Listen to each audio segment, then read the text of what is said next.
The mood in the Oval Office was tense, but electric. President Donald J. Trump stood by the resolute desk, his iconic red tie resting perfectly against his crisp white shirt. With a stern look on his face, he motioned for the cameras and aides to clear out. The only one left in the room was his Attorney General, Pam Bondi. Pam, once a fierce prosecutor from Florida and now the top legal authority in the country, leaned forward slightly. She had seen this look before. It was the look Trump had when something serious was about to go down. "Pam," Trump said, his voice low but firm. "It's time." Pam nodded. She knew exactly what he meant. For months, the Department of Justice had been quietly gathering evidence, assembling a case, and connecting the dots on one of the largest political corruption webs in American history. It involved key Democratic leaders, high-ranking officials, and a long trail of money, favors, and lies. "Are you absolutely sure, Mr. President?" she asked, not out of fear, but out of caution. The move they were about to make would shake Washington to its core. "I'm beyond sure," Trump replied. "They thought they could get away with everything they've done, the spying, the fake dossiers, the years of witch hunts. Now it's our turn to bring the truth to light. I want indictments, subpoenas, unsealed documents. I want America to see what they've been hiding." Pam opened her briefcase and pulled out a large red folder labeled Operation Restore Justice. Inside were over 24 sealed indictments, legal documents that could unravel years of deep-rooted corruption. Some names were expected, old faces from the Russia hoax, the impeachment fiascos, and the January 6th committee. But others were shocking. Rising stars, media darlings, even federal judges were implicated. "We're ready," Pam said. "I've got my top prosecutors prepped. Federal agents on standby. The moment you give the green light, we go full throttle. This isn't just another investigation. This is a reckoning." Trump leaned back in his chair, letting the weight of the moment settle in. "They want to divide this country, Pam. They've lied, manipulated, used lawfare against me and millions of Americans who dared to speak up. This isn't just politics anymore. It's about the soul of this nation." Pam's eyes flashed with resolve. "Then let's reclaim it." Trump reached for the phone on his desk. "Get me the director of the FBI, Patel. Tell him Operation Restore Justice is a go. I want coordinated arrests within 72 hours. No leaks, no warnings. We catch them off guard." As he hung up, he turned back to Pam. "And Pam, once this starts, there's no turning back. They'll come at you with everything they've got." Pam smirked. "Let them. I've been waiting for this fight my whole life." Across town, news of unusual activity at the DOJ had already begun circulating. Anonymous sources whispered about mass arrests, secret files, and sealed courtrooms being prepped. The Democrats were jittery. Something big was brewing, and they didn't like being left in the dark. Representative Adam Schiff, already facing an ethics investigation of his own, called an emergency meeting with other Democratic leaders. "We need to get ahead of this," he warned. "Trump is about to unleash hell through Bondi. Whatever it is, it's massive, and it's going to expose everything we've tried to keep buried." But it was too late. The wheels were already turning. The documents were signed. Agents were moving. And Pam Bondi, armed with the full weight of the Department of Justice and the will of the American people, was about to strike. Washington, D.C. hadn't seen this much chaos since the early days of 2017. But this wasn't a protest. It wasn't a leak. It wasn't a scandal exploding on cable news. It was something much bigger and far more surgical. At exactly 12:01 a.m., black SUVs rolled through the nation's capital and beyond. From suburban Maryland to San Francisco, New York to Chicago, nearly 120 federal agents coordinated a series of precisely timed raids under the banner of Operation Restore Justice. Pam Bondi at the DOJ Command Center monitored the operation like a battlefield general. A massive digital map showed blinking red lights, targets being apprehended, files seized, devices taken. "Status report on target Alpha," she asked. "Alpha is secured. Devices recovered. Being transported to a secure facility," replied the lead agent over the encrypted comm line. Target Alpha was none other than former DNC chairwoman Debbie Wasserman Schultz. She was taken from her home in Broward County, stunned and silent. Her attorneys had no warning. No one did. Within an hour, others fell like dominoes. Fusion GPS co-founder Glenn Simpson was apprehended in a quiet D.C. neighborhood, stunned to see federal agents on his lawn.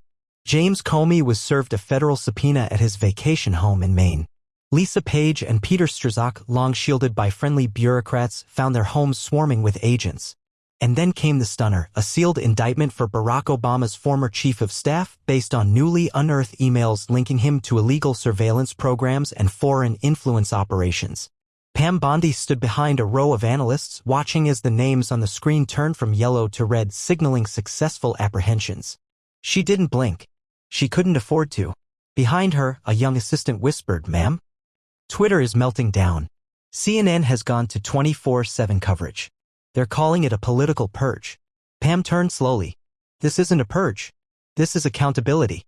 They thought they could destroy the rule of law and walk away. Not anymore. By dawn, the Democratic Party was in absolute disarray. Lawmakers woke up to a new political reality. The usual safe space of legacy media couldn't spin fast enough. The footage of late-night raids and mugshots leaked quickly.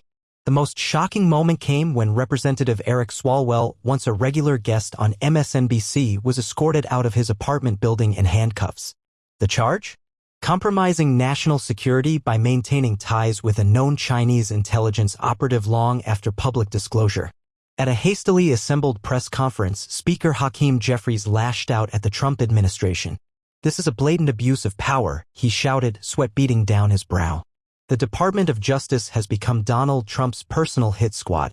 This is the death of democracy." The press conference was interrupted mid-sentence by another alert. A sealed indictment had just been opened against a high-ranking federal judge in California who was found to be colluding with leftist activist groups to undermine immigration enforcement rulings. Pam Bondi stepped up to the podium shortly after. "I want to make something very clear to the American people. What you are seeing today is not political theater. It is justice. This department does not arrest people for their party affiliation. We prosecute based on evidence, hard, legal, prosecutable evidence. And every single individual arrested or subpoenaed in this operation will have their day in court." A reporter shouted, "What about claims that you're targeting Democrats?" Pam responded without missing a beat. "If the evidence led us to Republicans, we would have gone after them too. But let me ask you this, why is it that the people screaming the loudest are the ones being indicted?" Back at the White House, President Trump sat with his national security team, watching coverage roll in. Elon Musk had just posted a thread titled, "We are witnessing the great unmasking."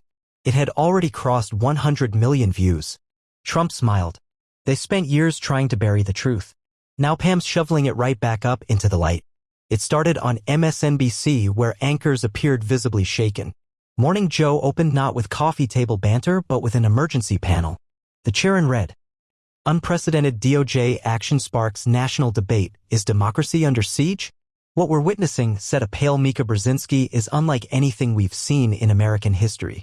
Midnight raids, sealed indictments, even arrests of former federal officials. This feels like something out of a third-world dictatorship." Joe Scarborough nodded in agreement. "Let's call it what it is, Trump's revenge tour." But the narrative wasn't sticking. Not this time. The usual talking points fell flat as new facts flooded the airwaves.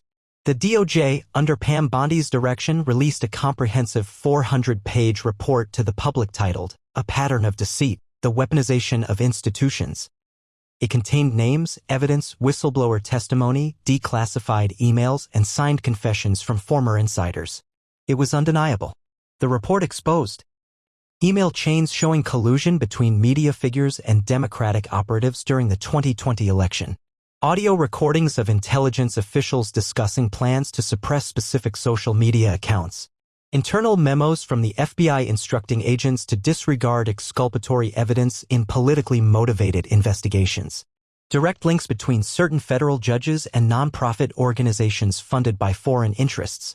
Tucker Carlson, broadcasting live from his independent media studio, didn't hold back. "They told you it was a conspiracy theory. They told you it was Russian disinformation. But it turns out the real conspiracy, the real danger to democracy, was coming from within." Pam Bondi and President Trump have just ripped the mask off the regime. Social media exploded. Hashtag Bondi Storm and hashtag Restore Justice trended for hours. Millions of Americans, long skeptical of Washington, felt vindicated. Meanwhile, over at CNN, panic had fully set in. Anderson Cooper interrupted his own segment to report that multiple CNN contributors had been subpoenaed in connection with collusion between government officials and the press. One of them? A high-ranking producer who had been secretly coordinating with members of the January 6th Select Committee to leak curated evidence and shape media narratives. This is an attack on the free press, he protested on air. But even some left-leaning journalists were distancing themselves. Bari Weiss posted, "I don't support weaponizing the DOJ. But let's be clear, if this evidence is real, then accountability isn't authoritarianism. It's justice." In the heart of New York City, a crowd began forming outside the offices of the New York Times. Protesters, both pro and anti-Trump, clashed over coverage of the scandal. One side waved American flags and chanted, "Drain it all." The other held signs reading, "This is fascism," and "Pam Bondi equals Putin's puppet." The nation was teetering. Back in Washington, Pam Bondi appeared before the Senate Judiciary Committee to answer questions. She arrived confident, unflinching, and armed with hard evidence. Democratic senators tried to paint her as a rogue operator. Senator Sheldon Whitehouse raised his voice, "You've weaponized the Department of Justice against your political opponents." Pam responded coolly, "The only thing I've weaponized is the truth. And if that's a problem for this chamber, perhaps some of you should be nervous." Gasps echoed through the room. The C-SPAN footage of the exchange went viral in minutes. The moment reached its peak when Bondi pulled out a USB drive and handed it to the committee chair. "Here's surveillance footage, financial records, and encrypted messages that tie your so-called whistleblowers to foreign agents and domestic sabotage networks. I'm done with speeches. Let the evidence speak." Even some Republican senators, previously skeptical of Bondi's aggressive tactics, sat in stunned silence. The air was thick with the weight of accountability, and no one could claim ignorance anymore. By day's end, nearly a dozen media figures had stepped down. At least 5 Democratic donors were facing RICO charges. A former CIA deputy director had gone into hiding, and House Minority Leader Nancy Pelosi, now a private citizen, had been issued a formal summons to appear before a grand jury. Trump tweeted simply, "Justice is no longer optional. Pam Bondi is doing what no one else had the guts to do. And this is only the beginning." The wave of justice had barely begun to crash, but the counterattack was already underway. By late evening, the Democratic National Committee had issued a formal letter to the United Nations Human Rights Council, calling for an international inquiry into what they described as an authoritarian power grab in the United States. Former President Barack Obama broke his silence in a televised address streamed from his home in Martha's Vineyard. "This is not the America I recognize," he said solemnly. "This is the weaponization of justice under the guise of patriotism. It's the beginning of something dangerous." But the reaction was mixed. Millions of Americans, weary of gaslighting and narrative control, weren't buying it. Pam Bondi, flanked by Department of Justice officials, held a press briefing shortly after. She was direct. "No former president, no senator, no media tycoon is above the law. We're not targeting parties. We're targeting corruption." The backlash continued to grow louder. Progressive governors in California, New York, and Illinois declared emergency measures, accusing the federal government of overreach and dictatorial behavior. Governor Gavin Newsom called for state-level investigations into DOJ practices, even threatening to ban federal agents from operating in certain state jurisdictions without approval. It was a political powder keg, and Bondi knew it. Behind the scenes, she convened a quiet but powerful alliance with military legal counsel, cybersecurity experts, and constitutional scholars. The DOJ had to remain airtight. One mistake, one procedural error, and the entire effort could be dismissed as a partisan circus. Meanwhile, the intelligence community began to fracture. Several current and former CIA and NSA officials began cooperating with federal investigators, exchanging immunity for testimony. One such official, speaking anonymously to independent journalist Glenn Greenwald, said, "For years we've operated under this false assumption that protecting the country meant protecting the system, even when the system itself became the threat. What Bondi's doing now, it's risky, but necessary." The pressure reached Capitol Hill. House Democrats, in a desperate move, introduced emergency articles of impeachment against President Trump, accusing him of abuse of power, obstruction, and undermining the democratic institutions of the United States. The media latched onto it, but the American public wasn't buying the story anymore. Polling shifted rapidly. Rasmussen reported that over 63% of Americans supported the DOJ's investigation, and a shocking 51% of registered Democrats said they believed. The media may have knowingly misled the public about key political events. Inside the White House, Trump was holding firm. In a closed-door meeting with top advisors, he said, "Let them scream. Let them cry. This is the storm they mocked. Well, it's here now. And we're just getting started." Pam Bondi had become a household name overnight. To the left, she was a villainous Iron Maiden, trampling civil rights and punishing dissent. But to millions of others, she was a national hero, the woman who did what no one else dared. On Fox News, Sean Hannity said, "She's like the female version of Elliot Ness, but with better heels and a sharper mind. The corrupt elite just got a wake-up call, and her name is Pam Bondi." But Bondi remained calm-focused. She knew the storm would intensify before it passed. Her office received dozens of threats daily.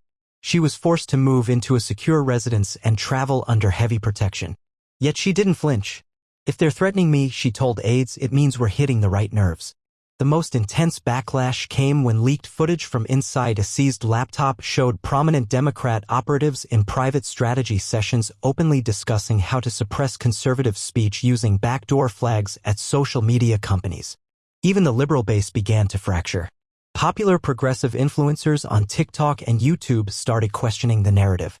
"Wait, are we the baddies?" one viral clip asked, overlaying footage of federal agents dragging out corrupt officials who once claimed to defend democracy. Bondi's team announced a second wave of action. A new set of subpoenas was issued, this time targeting international finance links, tracing massive campaign donations back to foreign shell corporations in Eastern Europe and China. It was clear this wasn't just about political corruption. It was about foreign influence, national security, and the survival of American sovereignty. The nation stood at a crossroads. As the morning sun broke over Washington, D.C., the Capitol didn't wake up to politics as usual. This wasn't another news cycle. This was Judgment Day. The federal courthouse was locked down tighter than Fort Knox. Barricades lined the streets. Armored vehicles patrolled the perimeter. Helicopters hovered in the skies as a series of high-profile trials began under the watchful eye of a special tribunal approved by Congress in an emergency joint session just days earlier. Pam Bondi entered the courtroom flanked by a team of career prosecutors and constitutional law experts. Her presence was electric. Some clapped. Others jeered. Everyone felt the moment in their bones. Inside, the air was thick with tension. The first to stand trial, former FBI Deputy Director Andrew McCabe. The charges? Obstruction of justice, illegal surveillance, and destruction of federal records. Pam rose to deliver the opening statement. For years, American citizens were lied to, misled, and manipulated by the very people entrusted to protect their rights.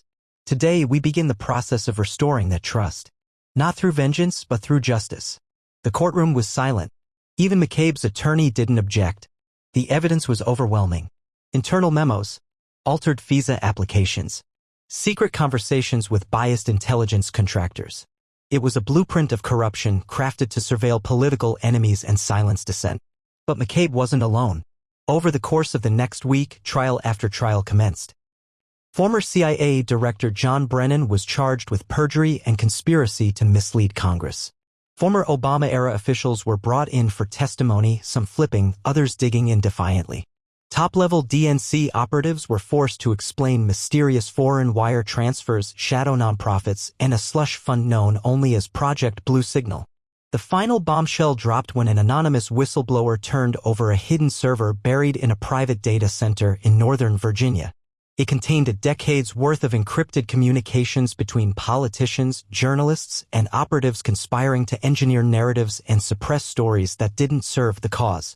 Across the country, Americans watched in stunned silence. Bars, airports, living rooms, every screen was tuned in. In small towns and big cities, something rare began to happen: hope. People felt seen, heard, represented, not by politicians but by a system daring to clean itself up from the inside.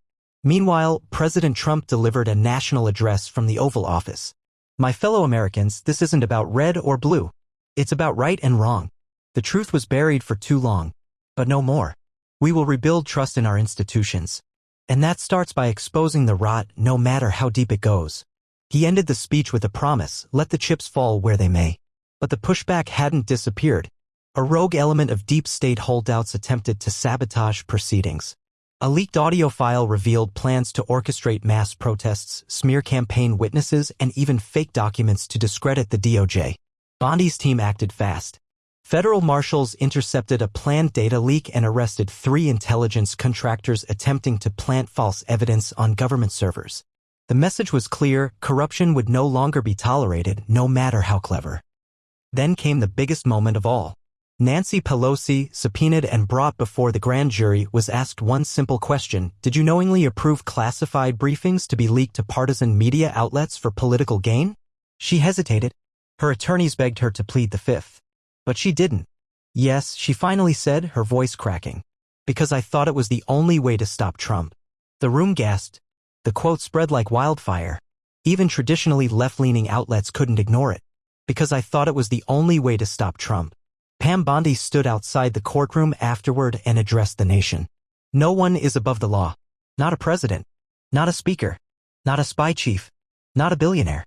The American people deserve truth. Today they got it. The dominoes fell quickly. Dozens of resignations. Scores of arrests. Multiple convictions. And a record number of new bipartisan bills passed to restructure oversight on intelligence agencies, media government collusion, and election integrity. Pam Bondi returned to her office that night. Exhausted but resolute. She poured a glass of water, looked out over the Capitol, and whispered, "It's not over." But it started. The door opened. Trump walked in, clapping slowly. "You did it, Pam. You made history." She smiled. "No. We just gave history back to the people."